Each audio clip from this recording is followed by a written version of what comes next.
Hi everyone, so my name is Shirly and I'm here to talk to you about how people move inside the cities, how it has evolved in the last few years, and how GoTo is bringing on the third revolution. But before I go into GoTo, I'm going to tell you a little bit about myself. I'm a global trotter. I lived in 7 countries. I lived in Europe, in the US, and in Latin America. I speak 5 languages, and I'm a true mobility as a service advocate and user. I actually own 0 cars. I use shared bicycles, shared cars, and carpooling to move across the city.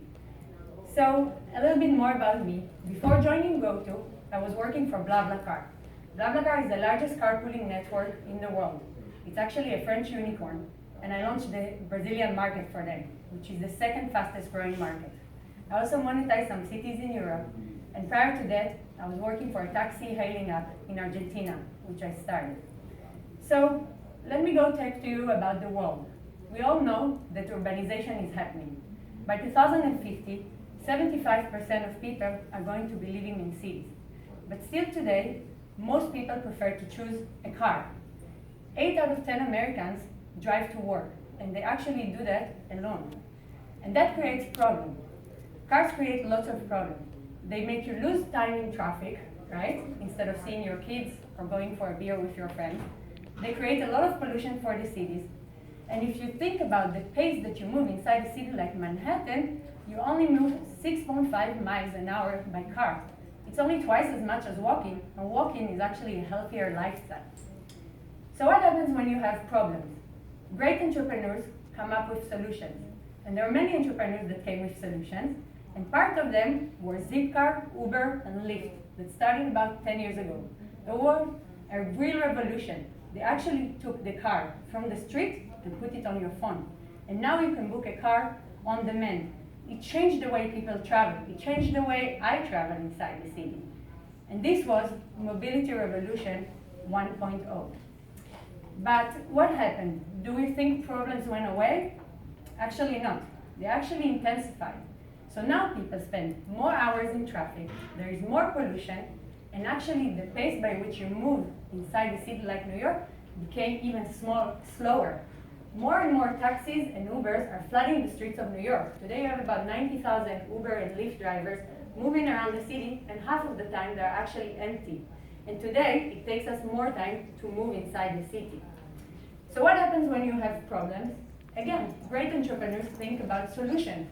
And this came in the form of mobility as a service. You started having shared bicycles, shared kick scooters, shared mopeds, and shared cars appearing all over, especially in Europe. We don't see them much in New York, but Europe, trust me, is flooded by them. And that was a great revolution. It actually made me give up the car and start using all of these shared services. And this was Mobility Revolution 2.0, the mobility as a service. But still, if you look today, car ownership still continues to grow. And so we're asking ourselves, why? Why do people still prefer cars as their main choice to move? So we did some research and asked users, what's the reason? And there are many reasons for why they're not giving up the car. But the main reason is actually because they lack the confidence to be able to move from point A to point B whenever they want and in the way that they want it. So if we look at the car user like I used to be when I was in the States, I actually used the car to do everything. I hardly walked. I went from home to work, to the gym, and back home. But what mobility as a service did was to unbundle the car into many more services.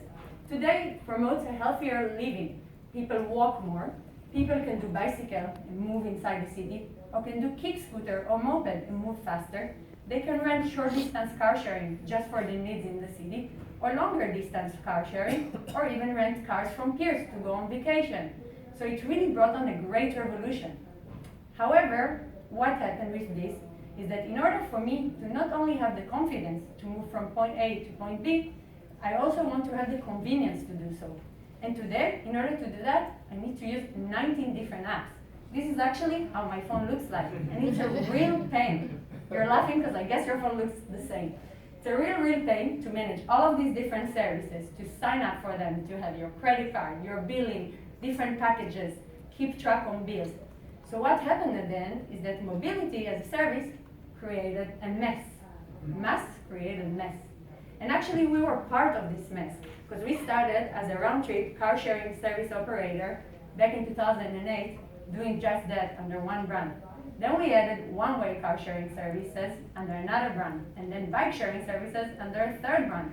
And we were part of this whole confusion and this mess. And we said, this cannot go longer. We asked our users what they wanted, and they said, we want one single app, one single service, and one single brand to be able to do all of our mobility needs. We don't want to deal with all of that. And this is how we created GoTo. One app, one service that provides you all of your mobility needs. And this is how it looks like. From one app, you can book a car, a moped, a bicycle, or a kick scooter, whatever you need to go from point A to B inside the city. All under one billing, under one service. And the more you will use us, the more we learn your preferences, and we could suggest to you the best way to move.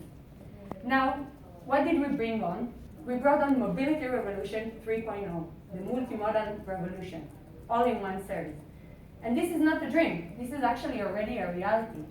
If you look at our numbers and what happened ever since we started adding more services, we started growing a lot. And just last year, we had 300% increase in users, 430% increase in rides. This is all thanks to adding the one-way car-sharing services as well as the bike-sharing services into our service. All of this also translated into revenue growth. It actually got us 100% growth in the last 2 years, reaching $11 billion in revenue. Now, you're probably wondering, how did we reach these great numbers? How did we do it? So let me tell you a secret, but please keep it a secret. We actually used a multimodal solution, and this is how it works. So if you look at bicycle sharing services, especially in Europe, you see that there are many of them scattered all around town. To acquire a bike user is very, very cheap, but the amount of money that you can make from that bike user is very, very low. Actually, if you just focus on one vertical, you're losing money, especially in micromobility. If you look at round-trip car-sharing services, the cost of acquisition of a user is very expensive, but at the same time, you can make a lot of money from that user. So what happens if you take a bicycle user, that you acquire them for really cheap, and you upsell them very expensive services?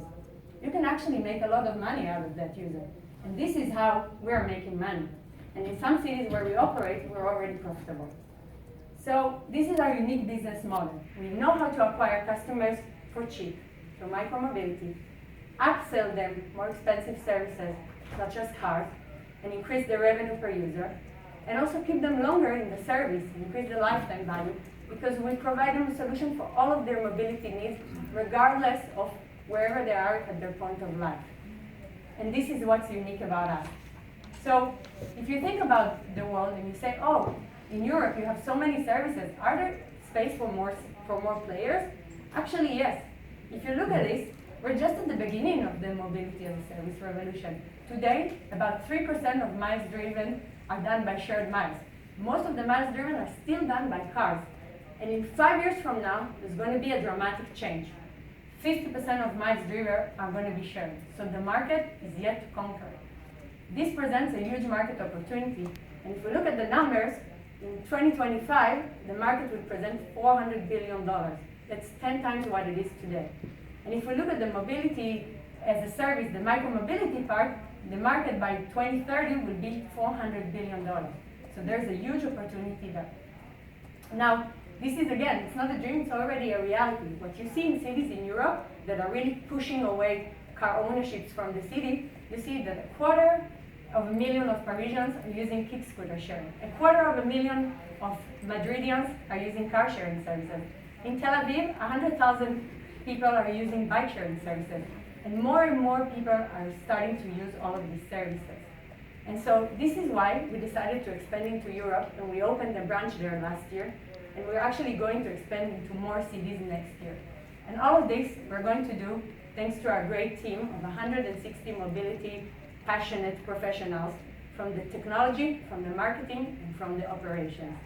So please join us in driving the MaaS revolution. Thank you. Perfect, thank you. Maybe just a couple questions. So certainly if you go to San Francisco, you see scooters everywhere.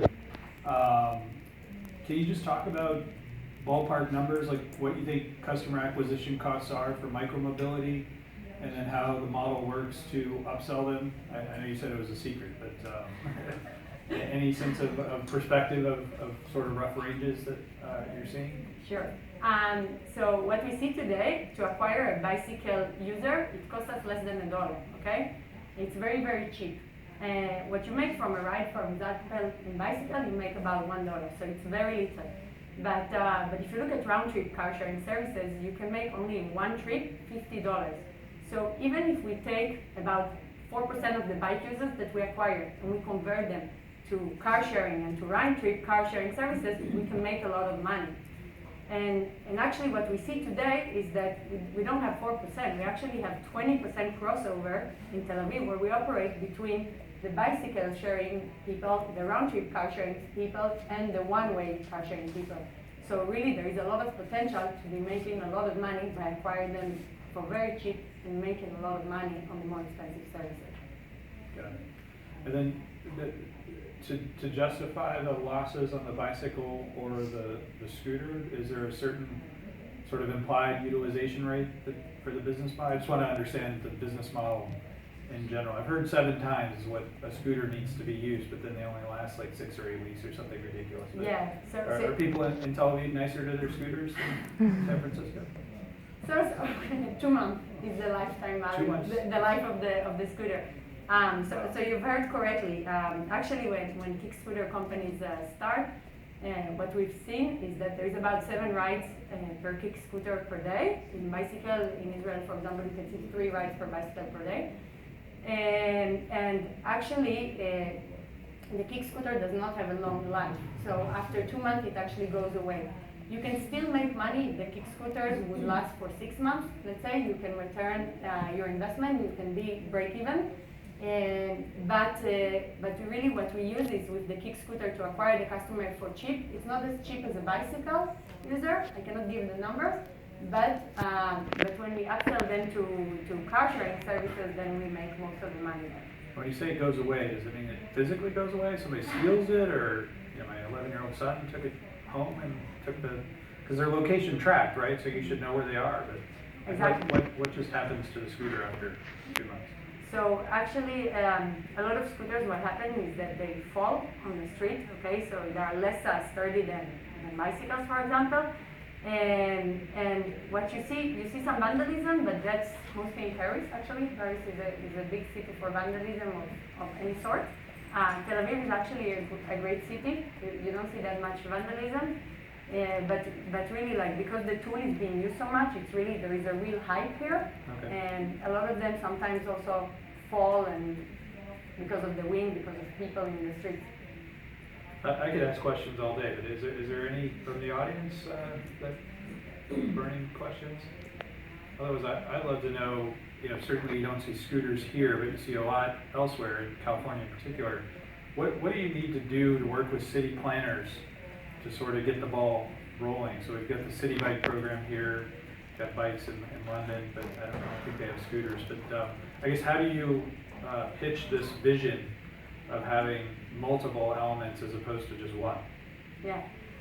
So actually, in Europe, a lot of cities are really pushing for these initiatives. They're pushing individual car ownership away. They're putting taxes on cars entering the city. They're pushing for this micromobility and mobility as a service solutions. If you look, for example, at Paris, it was one of the pioneers with a bike sharing scheme and car sharing scheme, kind of like City Bike in New York. But what happened in the last few years, you started having companies from outside doing free-floating services. So on the contrary to having stations, you actually place the assets all around the city, and people can take it from one spot and just drop it off at another spot. And what we see is that cities are promoting all of these solutions, not New York, but cities in Europe, and it's happening more and more. In our study, in order to see into which cities we should enter, we actually looked at the best sharing cities in the world. We took the most common KPIs to them. We looked at weather, we looked at regulation, we looked at incentives, at competition, and demographics, and so on. And chose cities, filtered down 100 cities in Europe into 4 that we want to enter into. And we only chose cities where you have no problems with regulation. So where electric vehicles can park for free anywhere in the city, like in Madrid, or shared vehicles can park for free. Where, for example, you can have kick scooters rolling in the cities and there's no regulation against it. So in the top 20 cities that we have, all of those cities are cities where we can enter tomorrow without even discussing with the cities. But of course, we like to work with the cities, we like to talk to them and have them welcome us. And actually, we know also how to work with tenders. We won lots of tenders in Israel. We also won a tender in Malta with even exclusivity. So we can do both, but our idea is to go and to go fast into cities where you have no regulatory problem. I know when we chatted maybe a week or so ago, I'd asked you this question.